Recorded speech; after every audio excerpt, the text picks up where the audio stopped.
जय श्री कृष्णा।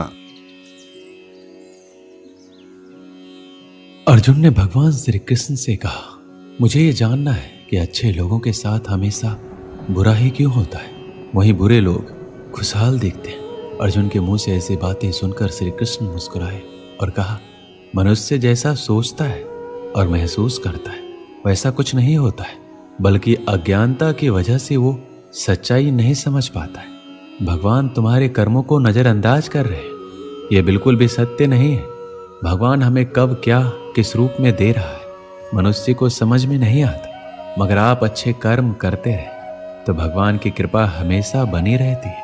इसलिए अपने अच्छे कर्मों को बदलना नहीं चाहिए, क्योंकि इसका फल हमें इसी जीवन में मिलता है। इसलिए मनुष्य का फर्ज है कि वो हमेशा अच्छे कर्म करते रहे, क्योंकि श्री कृष्ण ने गीता में भी बताया है, किसी के द्वारा किया गया कर्म बेकार नहीं जाता, चाहे वो अच्छा हो या बुरा। आप कितने भी अच्छे कर्म कर लो, लेकिन समाज आपके बुरे कार्यों को ही सदैव याद रखता है। इसलिए लोग क्या कहेंगे ये सोचने से बेहतर है कि आप अपना कर्म करें। जन्म लेने वालों के लिए मृत्यु उसी प्रकार निश्चित है जितना कि मरने वालों के लिए जन्म लेना। इसलिए इस विषय पर शोक मनाना व्यर्थ है। गीता में कहा गया है, जो इंसान किसी की कमी को पूरा करता है वही सही अर्थों में महान होता है। तुम्हारे साथ जो हुआ वह अच्छा हुआ, जो हो रहा है वो भी अच्छा है, और जो होगा वो भी अच्छा होगा।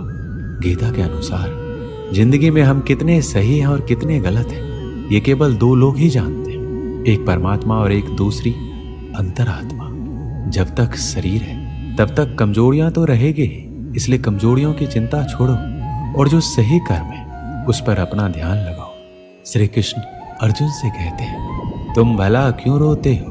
तुमने जो खोया क्या वह तुमने पैदा किया था?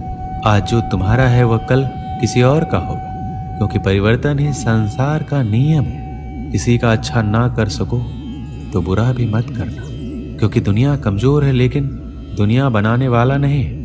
यदि कोई व्यक्ति विश्वास के साथ इच्छित वस्तु को लेकर नित्य चिंतन करता है तो वह जो चाहे वह बन सकता है। सच्चा धर्म यह है कि जिन बातों को इंसान अपने लिए अच्छा नहीं समझता उन्हें दूसरों के लिए भी प्रयोग ना करे। कोई भी व्यक्ति अपने विश्वास से बनता है, वह जैसा विश्वास करता है उसी अनुरूप बन जाता है। मन अशांत है और उसे नियंत्रित करना कठिन है, लेकिन अभ्यास से इसे वश में किया जा सकता है। मेरे लिए समस्त प्राणी समान है, ना कोई मुझे अत्यधिक प्रिय है ना ही कम, लेकिन जो मेरी भक्ति पूरे मन से करते मैं सदैव आवश्यकता पड़ने पर उनके काम आता हूँ। मन की शांति से बढ़कर इस संसार में कोई भी संपत्ति नहीं है। जो मनुष्य फल की इच्छा का त्याग करके केवल कर्म पर ध्यान देता है वह अवश्य ही जीवन में सफल होता है। जो व्यक्ति क्रोध करता है उसके मन में भ्रम पैदा होता है, जिससे उसका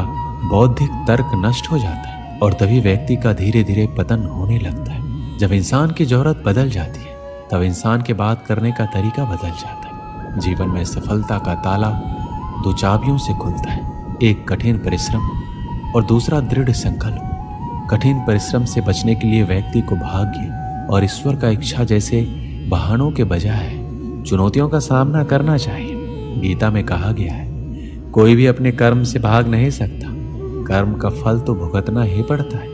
मनुष्य को अपने कर्मों के अच्छे और बुरे फल के विषय में सदैव सोचकर चिंताग्रस्त नहीं होना चाहिए। जो मनुष्य प्रतिदिन खाने, सोने और आमोद प्रमोद के कार्यों में लिप्त रहता है वह नियमित तौर पर योगाभ्यास करके समस्त क्लेशों से छुटकारा पा सकता है। जब इंसान अपने काम में आनंद खोज लेते हैं तब वह पूर्णता प्राप्त करते हैं। श्रीमद् भागवत गीता का मुख्य उद्देश्य मानव कल्याण करना है, इसलिए प्रत्येक मनुष्य को सदैव मानव कल्याण की ओर अग्रसरित रहना चाहिए। श्री कृष्ण कहते हैं, माफ करना और शांत रहना सीखिए, ऐसी ताकत आप बन जाओगे कि पहाड़ भी रास्ता देंगे। व्यक्ति को अपनी इंद्रियों को वश में रखने के लिए बुद्धि और मन को नियंत्रित रखना होगा। जो होने वाला है वो होकर ही रहता है और जो नहीं होने वाला है कभी नहीं होता। ऐसा निश्चय जिनकी बुद्धि में होता है उन्हें चिंता कभी नहीं सताती है। किसी भी व्यक्ति को ना तो समय से पहले और ना ही भाग्य से अधिक कुछ मिलता है, लेकिन उसे सदैव पाने के लिए प्रयत्नशील रहना चाहिए। इंसान हमेशा अपने भाग्य को कोसता है, ये जानते हुए भी कि भाग्य से भी ऊंचा उसका कर्म है, जिसके स्वयं के हाथों में है। व्यक्ति को आत्मज्ञान के माध्यम से संदेह रूपी अज्ञानता को समाप्त करना चाहिए। श्री कृष्ण कहते हैं, मैं उन्हें ज्ञान देता हूं जो सदा मुझसे जुड़े रहते हैं, जो मुझसे प्रेम करते हैं। सत्य कभी दावा नहीं करता कि मैं सत्य हूं, लेकिन झूठ हमेशा दावा करता है कि सत्य मैं ही हूं। परिवर्तन संसार का नियम है। समय के साथ संसार में हर चीज परिवर्तन के नियम का पालन करती है। हालांकि मैं भूत, भविष्य और वर्तमान काल के तीनों जीवों को जानता हूं, लेकिन मुझे वास्तव में कोई नहीं जानता। मनुष्य जिस रूप में ईश्वर को याद करता है, ईश्वर भी उसे उसी रूप में दर्शन देते हैं। सज्जन व्यक्तियों को सदैव अच्छा व्यवहार करना चाहिए, क्योंकि इन्हीं के पद चिन्हों पर समान व्यक्ति अपने रास्ते चुनता है। जो मनुष्य जिस देवता की विश्वास के साथ भक्ति करता है, मैं उस व्यक्ति को उसी देवता में दृढ़ता बढ़ा देता हूँ। सभी काम छोड़कर बस भगवान में पूर्ण रूप से समर्पित हो जाओ। मैं तुम्हें सभी पापों से मुक्त कर दूंगा। मैं सभी प्राणियों के हृदय में विद्वान हूँ। जो व्यक्ति मृत्यु के दौरान मेरा नाम लेता है, वह सदैव मेरे ही धाम को प्राप्त होता है। तुम बिना किसी कारण के चिंता करते और बेवजह घबराते हो। तुम तो आत्मा हो, जिसे ना तो कोई मार सकता है और ना ही जला सकता है। यही जीवन की सच्चाई है, जिसे प्रत्येक व्यक्ति को जानना चाहिए। ना तो ये शरीर तुम्हारा है, ना ही तुम इस शरीर के मालिक हो। ये शरीर 5 तत्वों से बना है, आग, जल, वायु, पृथ्वी और आकाश। एक दिन ये शरीर इन्हीं 5 तत्वों में विलीन हो जाएगा। श्री कृष्ण कहते हैं, जीवन में समय चाहे जैसा भी हो, अपनों का साथ बड़ा आवश्यक होता है। सुख हो तो बढ़ जाता है, दुख हो तो बढ़ जाता है।